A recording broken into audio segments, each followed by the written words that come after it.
Good evening and welcome to 365 Days of Amazing Stories with Theo Mayer.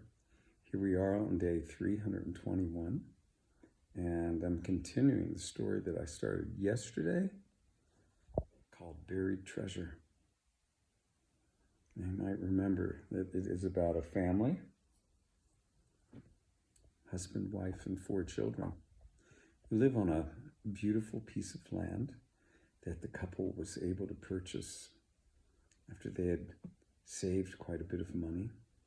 And the father, who was so into growing food, well, he spent so much time planting fruit and nut trees, planting gardens, both just for aesthetic value, beautiful gardens, but also gardens that were filled with plants that you could eat.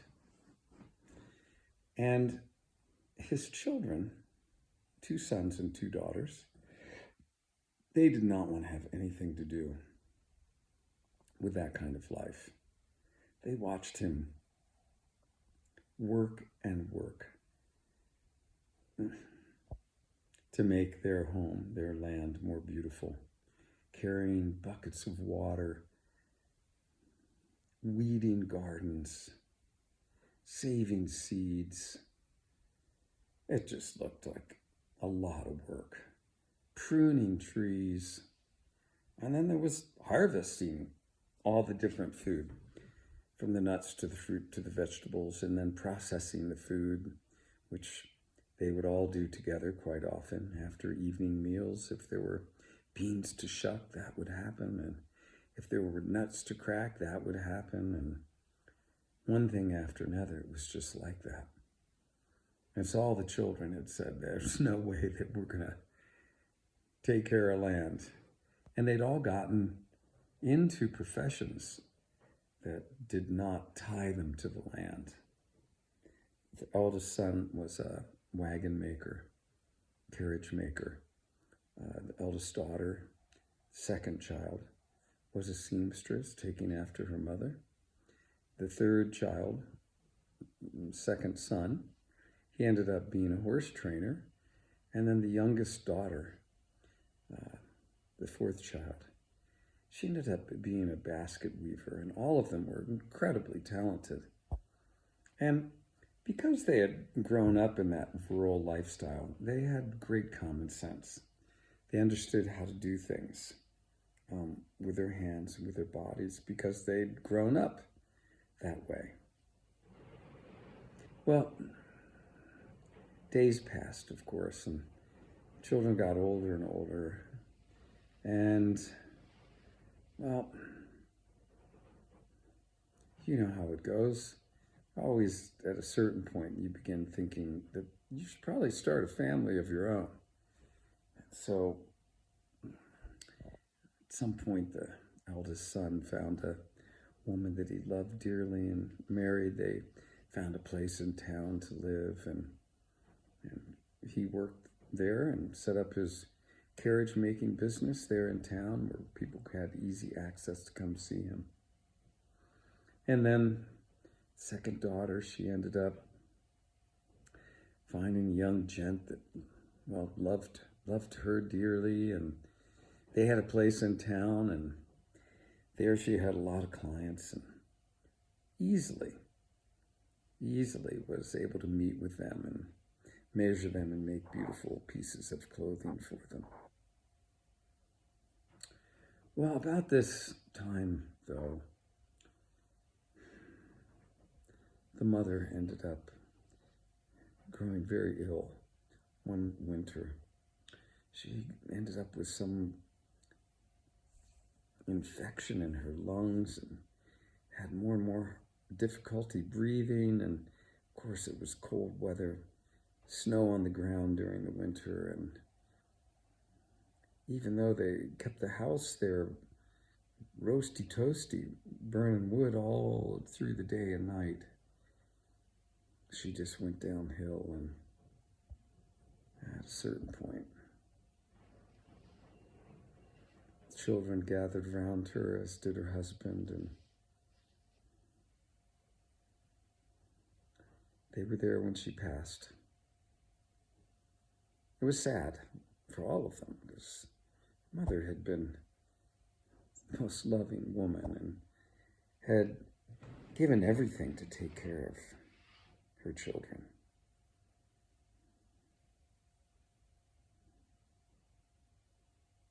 Life continues. All of us moving toward that same place eventually. And they got on with their lives.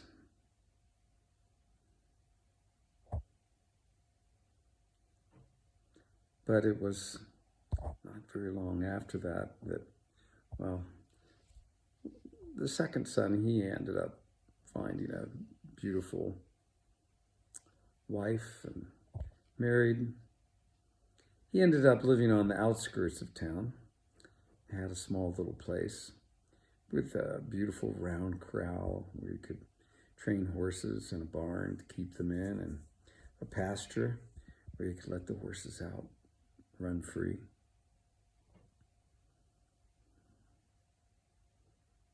And then there was just that youngest daughter left in that big old house with her dad.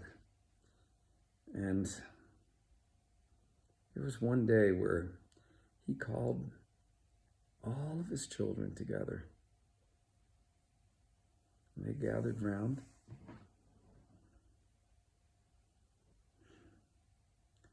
He sat there at the table with them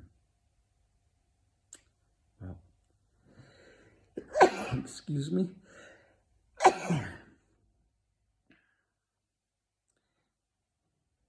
He had a pile of small sticks next to him. And he handed a stick to each one of them.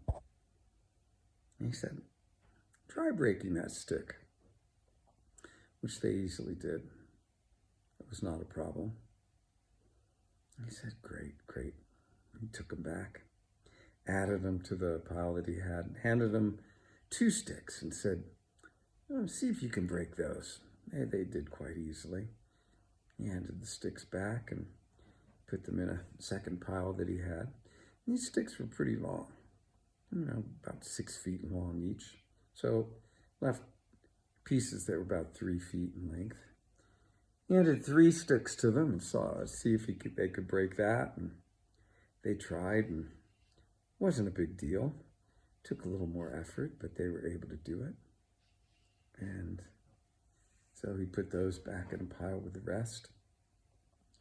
And then he kind of bound that pile of sticks together.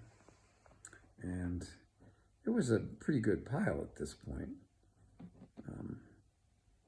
There were 4 from the first time, 8 from the second, and 12 from the third.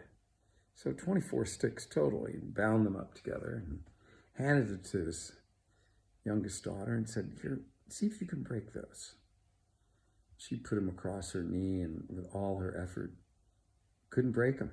They bent a little bit, but they didn't break. He instructed her to pass on to her brother, one closest in age. He took it and tried to do the same thing, and he couldn't do it either. So then it went to the eldest daughter, and she put it in her lap and across her knee and tried to break it and wouldn't break. Finally, the eldest brother got it. He was pretty strong for, he was half carpenter, half blacksmith, making those carriages, wielding hammers and saws. He was strong. He thought, surely, Dad's given me a task that he knows I'll be able to do. He wants to let everyone know who's in charge. Well, he tried to break those 24 sticks and he couldn't do it either. Well, the father said, see, you all were able to break 1 stick and 2 and even 3. Probably you'd have been able to break 4. You put enough sticks together though, they don't break easily. I want you to remember that. Stand alone, you're pretty easy to break. Stand together? Much more difficult, he said. He said, you know, I'm just feeling like there's not going to be many more days where I'm here with you. I just want you to remember that. When I'm gone, stay together. Stay close. Support each other. If you do, you'll stay strong. No one will be able to break you if you stay together. But if you stand apart, it's not a good way to go, he said. Okay. Thank you all for coming out today, he said. It was a Sunday. Sunday, they weren't church-going people. Father, he always said church was outside for him. Church was in the forest and in the woods, out in the gardens, under the sun, under that blue sky. That's where he said his church was. Well, he sent them all home, and the days, well, they continued to pass. We'll leave the story there. Find out what may happen next. Okay, thanks for joining. Have a good rest of your day or evening.